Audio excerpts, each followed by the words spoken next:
Hi hello welcome to learn with Sash. ഇന്ന് നമ്മൾ പഠിക്കാൻ പോകുന്നത് 5ാം ക്ലാസ്സിലെ SCERT ഇംഗ്ലീഷ് ടെക്സ്റ്റ് ബുക്കിലെ 4ാമത്തെ പാഠമായ the little engine that could ആണ്. ഹാപ്പി ലിറ്റിൽ ട്രെയിൻ ആൺകുട്ടികൾക്കും പെൺകുട്ടികൾക്കും വേണ്ടിയുള്ള നല്ല സാധനങ്ങൾ കൊണ്ട് നിറഞ്ഞിരുന്നു. കളിപ്പാട്ട മൃഗങ്ങൾ, പാവകൾ, കോമാളികൾ, കളിപ്പാട്ട വാഹനങ്ങൾ, പുസ്തകങ്ങൾ, കളികൾ, കളിക്കാനുള്ള ഡ്രമ്മുകൾ, ഭക്ഷണ സാധനങ്ങൾ. മലയുടെ മറുവശത്തേക്ക് പോകുകയായിരുന്നു. പെട്ടെന്ന് ട്രെയിൻ നിന്നു. വീണ്ടും സ്റ്റാർട്ട് ചെയ്യാൻ കഴിഞ്ഞില്ല. കളിപ്പാട്ട മൃഗങ്ങളും കോമാളികളും സഹായിക്കാൻ ഇറങ്ങി വന്നു. പിന്നെ പാവകൾ വന്നു. അപ്പോൾ ഒരു ഷൈനി ന്യൂ എഞ്ചിൻ, തിളങ്ങുന്ന പുതിയ എഞ്ചിൻ അവിടെ വന്നു. അവർ സഹായം ചോദിച്ചു. പക്ഷേ ആളുകളെ മാത്രമേ വഹിക്കൂ എന്ന് പറഞ്ഞ് അത് വിസമ്മതിച്ചു പോയി. പിന്നെ ഒരു ബിഗ് സ്ട്രോങ് എഞ്ചിൻ, വലിയ ശക്തമായ എഞ്ചിൻ വന്നു.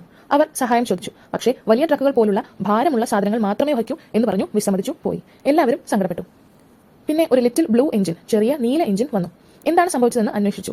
അവർ സാഹചര്യം വിശദീകരിച്ചു. അവർ പറഞ്ഞു, അവൾ ചെറുതാണ്, ട്രെയിനുകൾ വലിക്കില്ല, മുറ്റത്ത് ജോലി ചെയ്യുന്നു, ഒരിക്കലും മലയിൽ പോയിട്ടില്ല. അവൾ കുട്ടികളെക്കുറിച്ച് ചിന്തിച്ചു. അവൾ ആ ചെറിയ തീവണ്ടിയെ പിടിച്ചു. അവൾ പറഞ്ഞു, എനിക്ക് മല കയറാൻ കഴിയുമെന്ന് ഞാൻ കരുതുന്നു, എനിക്ക് കഴിയുമെന്ന് ഞാൻ കരുതുന്നു, എനിക്ക് കഴിയുമെന്ന് ഞാൻ കരുതുന്നു എന്ന് പറഞ്ഞ് ട്രെയിൻ നീങ്ങി മലയുടെ മുകളിൽ എത്തി. അവൾ എത്തിയപ്പോൾ എനിക്ക് കഴിയുമെന്ന് ഞാൻ കരുതി എന്ന് പറഞ്ഞു. Thank you.